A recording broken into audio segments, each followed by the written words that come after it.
Shalom.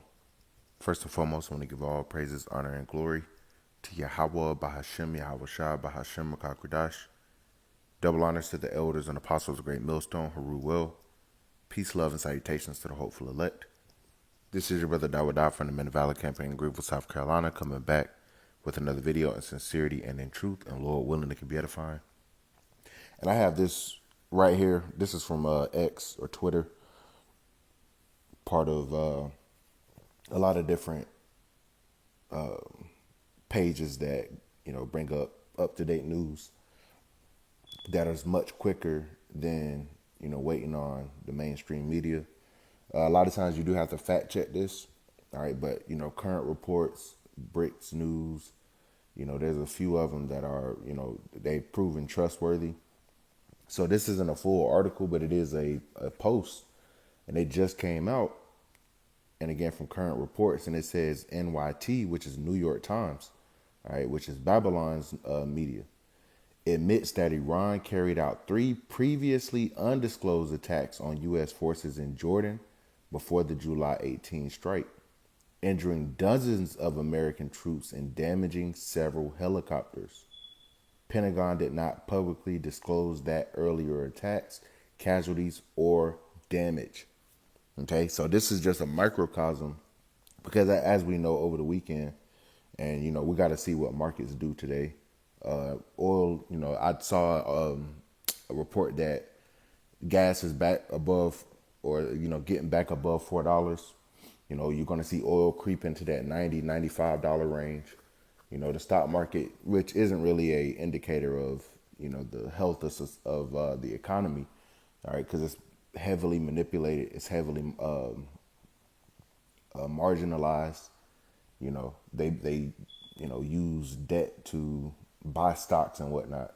So it fluctuates up and down, but that oil is, and it's manipulated too, but it is a better indicator. All right. And remember back when they stopped fighting, a couple weeks ago, they said that they only had about 4 weeks left of its strategic reserve of oil, if I'm not mistaken. So then they were trying to get them to come to the table, Iran to come to the table for this memorandum of understanding. And then again, the Lord put the spirit on them to fight again. So, they might be in discussions now, all right, but they've already started attacking each other's key civilian infrastructure like bridges, highways, all right, desalination plants, which a desalination plant, if you don't know, is how they pretty much filtrate their water, all right, out there in the desert, all right. And attacking desalination plants was supposed to be a major red line that, if crossed, all right, that's pretty much a point of no return because you're fucking with the water supply. So America has hit Iranian desalination plants, but Iran has struck back, hitting Kuwait, which Kuwait has been the country that has been most complicit, most up Babylon's ass when it came to supporting them. And that's why they're getting hit the hardest, and they're getting their key civilian infrastructure hit now. It's not just oil refineries. It's not just military bases, all right, although that's happening too. But what we're seeing here is, of course, and don't expect the American, news to tell you the truth, all right, about the casualties, about how much damage they're taking, because they don't want to be seen as weak. All right. Meanwhile, Trump was saying that Iran's navy was destroyed, their army was destroyed, which doesn't even make sense if you're a logical thinker. But you do have people that will literally believe anything the mainstream media pretty much tells them. All right, concerning this war, they believe anything Trump says. You do have people that are walking around like that. So if the military was depleted or destroyed, or the Navy, incapacitated, then why are they still able to carry out these strikes and attack different bases and actually do damage? Why? Because Trump was lying about their military capabilities. Okay, they went and started this war thinking it was going to be sweet like Iraq, thinking it was going to be sweet like Afghanistan, like they were just going to roll up in there, old school, like Babylon has always done. All right. Habakkuk, the 2nd chapter, says plainly that he's a proud man, neither keepeth at home. So Iran is a key asset in the so-called Middle East, all right, which is really Western Asia, to where they want to take over that, take over the resources of that land. Esau can't get enough, man. You know, he can't. You would think he didn't pretty much colonize the entire globe. You would think he would stop. No, it's not in his spirit to stop. All right, and those tiny tops, of course, which are Edomites as well, are pushing them on to do this. But we're seeing for the first time, really, on the world stage, America then bit off more than it can chew, and Iran is making them pay. So again, I'm gonna read this one more time, and then we're gonna get some scriptures because we're seeing the collapse of the American empire. All right, not just on an economic level, not just on a moral level, not just on a societal level, but also militarily, which America has always been known to be the strongest military in the world. And again, Iran doesn't even have nukes, and they're doing damage and they're attacking U.S. bases, and they're not. America doesn't have military defense, systems, that are working properly. It seems, all right. Or Iran has been able to evade it, but they're also getting key insight from China and Russia. Okay, it's not just Iran alone. Iran has been, is allied with America's other adversaries, but now America is looking weak. So again, it says New York Times admits that Iran carried out 3 previously undisclosed attacks on U.S. forces in Jordan before the July 18 strike, injuring dozens of American troops and damaging several helicopters. Pentagon did not publicly disclose the earlier attacks casualties or damage. Why? Because they want to control the narrative that they're winning this. They want to make Trump look good. But then the truth of the matter is they're getting their ass kicked. And if you talk to any alternative news media source, you talk to, if you listen to, these guys that have been trained, you got your Scott Ritters, Colonel Douglas McGregor, you got Professor Morandi, you got Malcolm Nance, you got Jeffrey Sachs, Larry Johnson, you got all these guys, Danny Haiphong, which he's a host, which they bring, they rotate all these guys out, and they're telling you the real deal spill of what's going on. And the truth of the matter is Babylon is becoming weak. All right, so I got this right here, and, this pretty much be the only thing I bring out, about to head to work. But, hey, the Lord is shifting, the tectonic plates of power on the earth. All right, and yeah, these heathens are emboldened, but this is Joel, the 9th chapter. Let the weak say I'm strong. They're standing up to Babylon. Hey, remember there was a time where America was striking Iran and shit, and they killed Soleimani a couple years ago during Trump's first term, and they didn't do anything about it. Now they've reached that point where they have to defend themselves, and they're doing it. They're doing it to America's surprise. This is Isaiah chapter 14, right to the point. In verse 4, it says that thou shalt take up this proverb against the king of Babylon and say, how have the oppressor ceased? The golden city ceased. Exactly. This is the oppressor. All right. Who is in control of Babylon right now? Who's the king of Babylon? Right now it's Trump. And through the Spirit, we do believe he is that fierce Lord. He is that cruel Lord and fierce king, that set up over the Egyptians, which are the spiritual Egyptians. Again, all tied and synonymous with Babylon the Great, meaning America.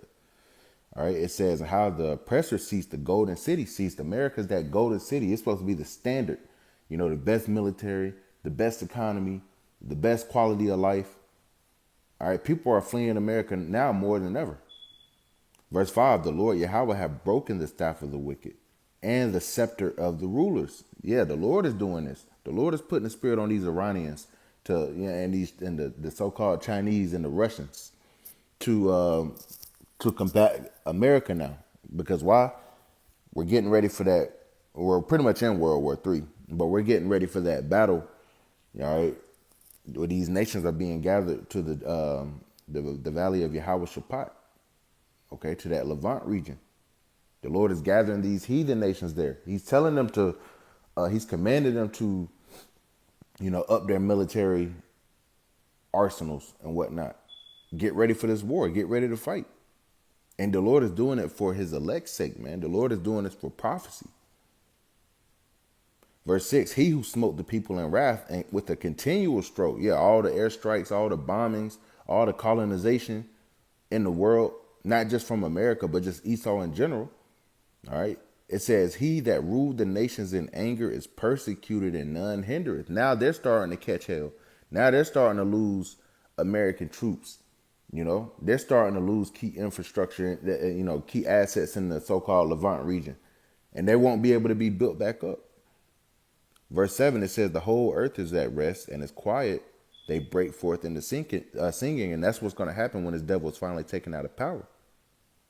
It says, yeah, the fir trees rejoice at thee, and the cedars of Lebanon, saying, since thou art laid down, no feller has come up against us. Right? When Esau's finally taken out of power, the earth is going to finally be at rest. Why? Because now Jacob, which is a peaceful people, all right, the Israelites will finally be in authority, and Yahushua will be on the earth. Verse 9. I'll get these next couple verses. It says, verse 9, hell from beneath thee is... It's like a hell from beneath is moved for thee to meet thee at thy coming. It stirreth up the dead for thee, even all the chief ones of the earth. It have raised up from their thrones all the kings of the nations. Yeah, man, these kings of the nations are rising up against this devil now. Verse 10, all they speak and say unto thee, art thou also become weak as we? Art thou become like unto us? And that was the perfect verse that I thought of when it came to seeing this article, because now they're coming out and saying, shit, Iran hit us harder than, we told y'all. Okay? They're panicking. They're not in full control. They might try to put on this bravado act like, yeah, we're in control, but the reality is Iran is kicking their ass, man. All right, not just surviving, but they're actually on the offensive. They're every strike, America's sending, they're pretty much answering it. Verse 11, thy pomp is brought down to the grave, and the noise of thy vows, the worm is spread under thee, and the worms cover thee. Yeah. You starting to decay, nigga, from the inside out. And everybody sees it. Verse 12, I'll get these last couple verses. Verse 12, how art thou fallen from heaven, O Lucifer, son of the morning? And that's not speaking about the spiritual demon Satan. That's speaking about this devil Esau Edom, the so-called white man, and his structure. His structuring of the beast system, It says, how art thou cut down to the ground, which didst weaken the nations? Yeah, and they did it through their rhetoric, through their, philosophies, and through their military might. It says, for thou hast said in thine heart, I will ascend into heaven. I will exalt my throne above the stars of the Most High. I will sit also upon the mount of the congregation in the sides of the north. I will ascend above the heights of the clouds. I will be like the Most High. See, this devil has a God complex, and he thinks he can beat the Lord. He's actually going to try to fight the Lord when he comes back. All right, but we're already seeing his demise. He can't even handle Iran. It says, yet thou shalt be brought down to hell, to the sides of the pit. They that see thee shall narrowly look upon thee and consider thee, saying, is this the man that made the earth to tremble, that did shake kingdoms? Is this nigga? Can't be this guy. This can't be the same guy that dropped nuclear missiles on people. That dropped atomic bombs on people, on the Japanese. All right, nobody's scared of America anymore. And these nations are banding together to combat this place. And this ends, all right, ultimately, after the MOTB is made mandatory, this ends with these nations, including America's allies in NATO, shooting their nuclear missiles. They're emptying their nuclear arsenal upon America, man. This is how this ends. All right, and everybody's saying they go into Iran is pretty much a forever war, just like Ukraine. So with that, I want to give all praises, honor, and glory to Yahweh, Bahashim, Yahweh Shah, Bahashim, Rakakradash, and double honors to the elders and apostles of Great Millstone who rule well. Peace, love, and salutations to the hopeful elect. Till next time, Shalom.